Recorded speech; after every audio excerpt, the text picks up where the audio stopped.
Guys, welcome back to our YouTube channel. This side Mohit senior. और आज की video के अंदर हम बात करने वाले हैं मैथ बेसिक और स्टैंडर्ड को लेकर कि एक्चुअल में जो मैथ बेसिक होता है और मैथ स्टैंडर्ड होता है वो एक्चुअल में पेपर बनता कहाँ से है। ईच एंड एवरीथिंग मैं आपको बताऊंगा, चाहे आपने मैथ बेसिक रखा है चाहे आपने मैथ स्टैंडर्ड रखा है, दोनों ही बच्चों के लिए वीडियो बहुत ज्यादा इंपॉर्टेंट होने वाली है। और साथ में आपको ये भी बताऊंगा कि अगर आपकी मैथ्स के अंदर प्रेपरेशन हुई है नहीं हुई है, जीरो प्रेपरेशन पे हो, हमारे पास लिमिटेड टाइम ही बचा, तो आप अपनी प्रेपरेशन को कैसे कर सकते हो, किन किन चैप्टर्स को आप टारगेट कर सकते हो, ईच एंड एवरीथिंग मैं आपको इस वीडियो के अंदर बताऊंगा। और इस चीज की मैं गारंटी लेता हूं कि इस वीडियो के खत्म होने के बाद अगर आप इस स्ट्रेटेजी को, इस चीज को अच्छे से अंडरस्टैंड कर पाते हो, अच्छे से फॉलो करते हो, तो आपको 80 में से 70% से नीचे जो कोई भी नहीं रोक सकता। जैसे कि आपको पता है आपका पेपर 80 मार्क्स का आएगा, तो 80 में से 70 से नीचे आपके मार्क्स बिल्कुल भी नहीं आएंगे, चाहे आपका मैथ वीक है, चाहे आपने बेसिक रखा है, चाहे आपने स्टैंडर्ड रखा है।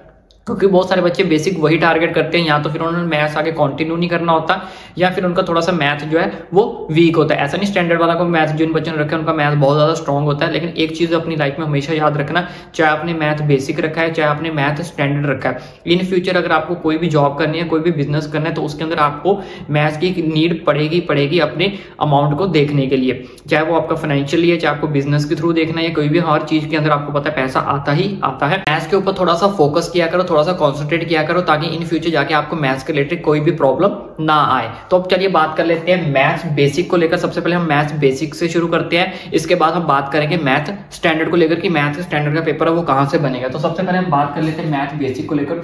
देखो बच्चों, मैथ बेसिक के अंदर क्या होता है, सबसे मेन इंपॉर्टेंट आपकी जो है वो एनसीईआरटी ही होती है। एनसीईआरटी से ही मोस्टली आपका पेपर बनता है, बाहर से आपका कोई भी क्वेश्चन नहीं आता है, क्योंकि बेसिक का मतलब क्या है, सिर्फ नॉर्मल मैथ्स, बेसिक मैथ्स ही आपको आएगा। और बेसिक मैथ्स आपके लिए आपकी एनसीईआरटी सबसे ज्यादा मोस्ट इंपॉर्टेंट होती है। तो सबसे पहला आपका टारगेट है कि आपको अपनी एनसीईआरटी को ही सबसे ज्यादा टारगेट करना है, उसको कंप्लीट करना है। नेक्स्ट उसके साथ आपको क्या करना है, एनसीईआरटी के अंदर जितने भी आपको एग्जांपल दिए होते हैं वो सारे के सारे आपको एग्जांपल सॉल्व करने हैं। एंड द थर्ड पॉइंट के अंदर आपको क्या करना है, important questions provided by teachers या समवन एल्स। किसी ने भी अगर आपको इंपॉर्टेंट क्वेश्चंस के बारे में बताया, चाहे वो आपका कोई यूट्यूब से अगर आप पढ़ते हो, या फिर कोई आपका इंपॉर्टेंट टीचर से स्कूल टीचर है, या फिर आपको कोई ट्यूटर टीचर है, जितने भी आपको क्वेश्चन उन्होंने मार्क करवाए हैं वो सारे के सारे क्वेश्चन आपको करने हैं, जितने भी उन्होंने बोला कि ये सारे के सारे आपके इंपॉर्टेंट क्वेश्चन है। तो ये थे हमारे 3 कॉमन पॉइंट्स। जो मैं 2 चीजें अब आपको बताने वाला हूँ वो सबसे ज्यादा मोस्ट इंपॉर्टेंट है। वो सबसे ज्यादा इंपॉर्टेंट क्यों है कि सॉल्व लास्ट 10 ईयर पीवाईक्यू। इससे आपके बहुत सारी चीजें जो आपकी क्लियर हो जाएंगी, चाहे आपकी एनसीईआरटी पूरी तरह से कंप्लीट नहीं है या नहीं हो रही है, तो फिर भी आपको ये 10 ईयर पेपर आपको सॉल्व करने ही करने हैं, चाहे कुछ भी हो जाए। क्योंकि हमारे पास अभी लिमिटेड टाइम बचा है, कुछ बच्चों का सिलेबस अभी पेंडिंग में होगा, कुछ बच्चे कंप्लीट कर चुके होंगे, और कुछ बच्चे ऐसे होंगे जिनको मैथ्स से थोड़ा सा डर भी लगता है और उनकी एनसीईआरटी अभी तक कंप्लीट नहीं हुई है। तो अगर आपकी एनसीईआरटी कंप्लीट नहीं हुई है तो आप क्या कर सकते हो, अपने इंपॉर्टेंट क्वेश्चन जो आपको टीचर द्वारा प्रोवाइड किए गए हैं, तो आप 3rd नंबर वाला पॉइंट और 4 नंबर वाले पॉइंट को सबसे ज्यादा टारगेट कर सकते हो। जिनको सिर्फ पेपर क्लियर करना है, या फिर जिन बच्चों को मैथ्स से सिर्फ डर लगता है, तो वो सारे के सारे 3rd और 4th पॉइंट को सबसे ज्यादा टारगेट कर सकते हो। And the last 5th point में हमने क्या करना है, सॉल्व एनी 10 सैंपल पेपर। कोई भी आपने सैंपल पेपर ले लेने हैं और उनको सॉल्व करना स्टार्ट कर देना। मिनिमम आपको 10 पेपर जो सॉल्व करने ही करने हैं। और इसके बाद बहुत सारे बच्चों का एक क्वेश्चन रहता है, कोई क्वेरी रहती है कि सर क्या हमें आर डी शर्मा करनी चाहिए, क्या हमें आर एस अग्रवाल करनी चाहिए, एनसीईआरटी एग्जाम्पलर करनी चाहिए। तो आपको बिल्कुल भी इस चीज की नीड नहीं है। अगर ये 5 स्टेप्स आपने बिल्कुल अच्छे से किए हैं, अगर आपने अपनी एनसीईआरटी को पूरा टोटली अच्छे से फिनिश किया है, एनसीईआरटी के एक एक एग्जाम्पल को अगर आपने अच्छे से किया है, इंपॉर्टेंट क्वेश्चन आपने किए गए हैं टीचर्स द्वारा प्रोवाइड, और आप अगर 10 ईयर के प्रीवियस ईयर सॉल्व अच्छे से कर लेते हो, 10 सैंपल पेपर लगा लेते हो, तो अगर ये 5 स्टेप भी आप अच्छे से कर लेते हो, तो आपको मैं गारंटी के साथ कह सकता हूं आपको किसी एग्जाम्पलर की नीड नहीं है, किसी आपको आरएस आरडी अग्रवाल की किसी भी चीज की जरूरत नहीं है। क्योंकि बेसिक का पेपर मोस्टली एनसीईआरटी को ही टारगेट करते हैं, तो एनसीईआरटी ही हमारे लिए सबसे बड़ी चीज है। विद एग्जाम्पल आपने एनसीईआरटी अच्छे से कर लेनी है। और ये जो 3 पॉइंट्स मैंने आपको बताए हैं इंपॉर्टेंट क्वेश्चन, ये आपको ये बता देंगे कि इसमें अंदर आपके ये इंपॉर्टेंट क्वेश्चन रहने वाले हैं, जिसको आप हाईलाइट कर सकते हो। और 4th और 5th पॉइंट आपको ये बताएंगे कि आपको प्रीवियस ईयर जो क्वेश्चन पेपर है, ये आपको ये बताएंगे कि आपको जो पेपर का पैटर्न रहता है वो कैसे बनता है, किन किन चैप्टर में से आपको जो ज्यादा क्वेश्चन टारगेट लॉन्ग में होते हैं, शॉर्ट में होते हैं, ये चीज आपको अच्छे से समझा देगा। और सैंपल पेपर आपको ये चीज बता देगा कि आपने जो क्वेश्चन अपनी तैयारी की है वहां पे आप कहां पे स्टैंड कर रहे हो, कितने क्वेश्चन आपको आते हैं, किस चैप्टर के अंदर आपको प्रॉब्लम क्रिएट हो रही है, या फिर कितना टाइम आप अपने पेपर को कंप्लीट कर पा रहे हो। तो ये 5 स्टेप्स आपको जस्ट फॉलो करने हैं। 80 में से 70 मार्क्स की आपके भाई की गारंटी।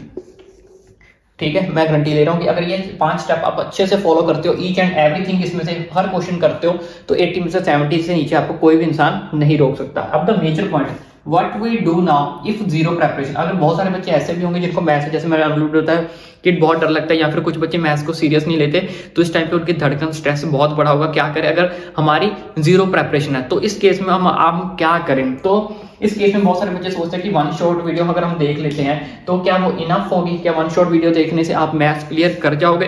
तो एक चीज मैं आपको बता रहा हूं, चाहे आपने मैथ्स कंप्लीट किया है, चाहे आपने मैथ्स की आपकी जीरो प्रेपरेशन है, अगर आप वन शॉट वीडियो देख रहे हो तो उसको देखो, लेकिन मैथ के लिए आपको जितनी ज्यादा खुद के हाथ से प्रैक्टिस करोगे वही सबसे ज्यादा आपके लिए इनफ रहेगी। और लॉन्ग वीडियो को अब इतना महत्व मत दो, यानी कि लॉन्ग वीडियोस की तरफ मत जाना, क्योंकि हमारे पास लिमिटेड टाइम ही है। जितना टाइम आपके पास बचा है उसको ज्यादा से ज्यादा खुद के हाथों से अपने क्वेश्चन को सॉल्व करने की कोशिश करो। तो इसका मतलब ये नहीं है कि अब आपको वन शॉट वीडियो नहीं देखनी है, आप वन शॉट वीडियो देखो, कोई इशू नहीं है, लेकिन वन शॉट वीडियो देखते देखते आपको हमेशा एक टारगेट करना है कि आपको अपनी जितनी ज्यादा अपने हाथ से प्रैक्टिस कर सकते हो वो करनी है। सेकंड थिंग, अब आपको क्या करना है, जिन बच्चों की जीरो प्रेपरेशन है वो क्या करें। अब देखो बच्चों, जिन बच्चों की जीरो प्रेपरेशन, पहले तो अगर आप 5 स्टेप्स कर सकते हो बहुत ज्यादा अच्छी बात है, क्योंकि इसके लिए थोड़ा सा अब आपको एफर्ट करना पड़ेगा बिकॉज ऑफ लिमिटेड टाइम। लेकिन फिर भी अगर आप चाहते हो कि मुझे सिर्फ अपने एग्जाम को जस्ट क्लियर करना है और मेरी अभी जीरो प्रेपरेशन है, तो आप क्या करो, अपने टीचर से, किसी से अपने हाईलाइट क्वेश्चन को क्या कर लो, मार्क करवा लो। जब वो सारे के सारे आपको हाईलाइट क्वेश्चन मार्क करेंगे, उनको सॉल्व कर लो और अपने PYQ सॉल्व कर लो। 10 ईयर के PYQ आपको सॉल्व कर लेंगे। उसके बाद आपको कम से कम क्या करना है, 5 सैंपल पेपर तो आपको मिनिमम सॉल्व करने ही करने हैं, क्योंकि आपको आपकी जीरो प्रेपरेशन, अगर आपके पास टाइम बच जाता है तो आप 10 के 10 भी जो है सॉल्व कर सकते हो, लेकिन मिनिमम 5 तो आपको करने करने इन द। कहने का मतलब क्या है, उसमें आपको लास्ट 3 स्टेप्स अगर आप फॉलो करते हो, जिन बच्चों की जीरो प्रेपरेशन है, तो आप पास हो जाओगे।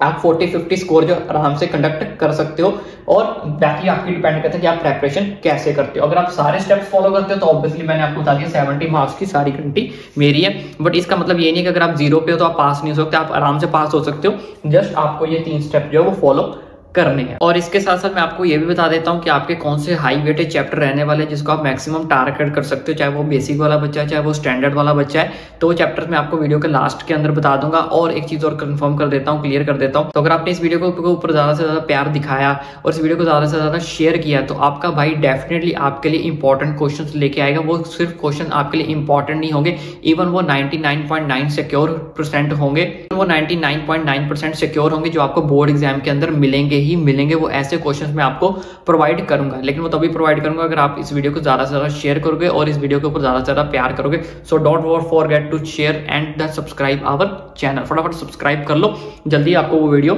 मिलेगी। अब बात कर लेते हैं मैथ स्टैंडर्ड को लेकर कि मैथ स्टैंडर्ड के अंदर जो आपका पेपर है वो कहां से बनेगा। देखो बच्चों, मैथ स्टैंडर्ड से आप समझ सकते हो कि आपका जो स्टैंडर्ड है वो बहुत ज्यादा हाई लेवल पे रहने वाला है। तो इतना भी हाई नहीं रहने वाला कि आपको एकदम से डर जाओ कि मुझे मैथ नहीं आता तो मैं क्या करूं, मेरी जीरो प्रेपरेशन है तो मैं क्या करूं, मैं फेल हो जाऊंगा। ऐसा बिल्कुल भी कुछ नहीं होता। अगर आप अभी से भी अपनी तैयारी शुरू करोगे तो डेफिनेटली आप जो है आराम से पास हो जाओगे, और बहुत ज्यादा अच्छे से मेहनत करोगे, स्ट्रेटेजी को फॉलो करोगे तो 70 स्कोर की गारंटी आपका भाई ले रहा है। तो 70 स्कोर आपके पक्का आएंगे 80 में से।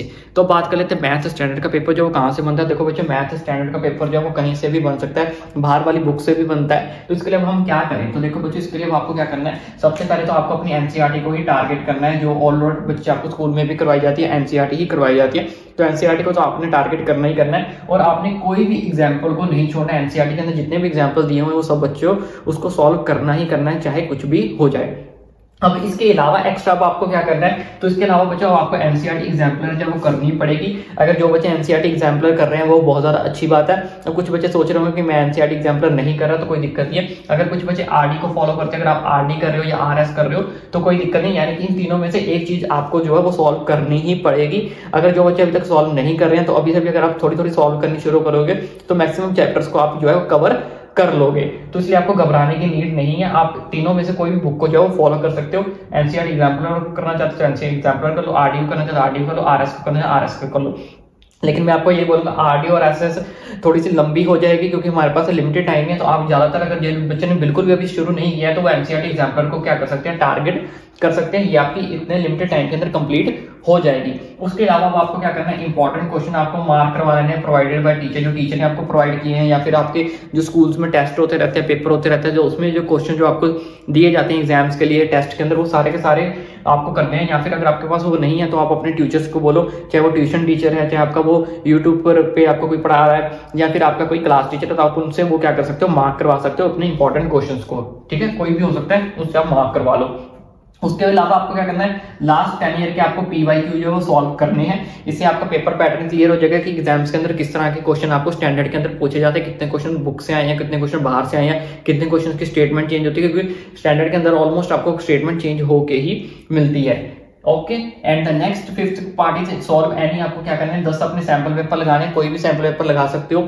इट इज नॉट कंपलसरी कि यही करना है यही करना है, जो आपको अपने हिसाब से आपके पास प्रोवाइडेड है, आपके पास अवेलेबिलिटी है जिस चीज की, उसी सैंपल पेपर को आपने सॉल्व करना है। लेकिन मिनिमम 10 सैंपल पेपर को आपने सॉल्व करना ही करना है। आप बेशक उसे ऑनलाइन ले लो, अगर आपके बुक पास है तो कहीं से भी अगर आपके पास है, कोई भी मुझे इससे कोई नहीं लेना देना, आपके पास जो भी है वो अपने सैंपल पेपर आपने सॉल्व करने ही करने हैं। अब कुछ बच्चों का ये डाउट रहता है कि सर मैंने स्टैंडर्ड तो रख लिया है, मेरे पास स्टैंडर्ड मैथ है, लेकिन मैंने अपनी अभी तक प्रेपरेशन नहीं की है, या फिर मुझे मैथ से डर लग रहा है, तो मैं क्या करूँ, what we do now if zero preparation.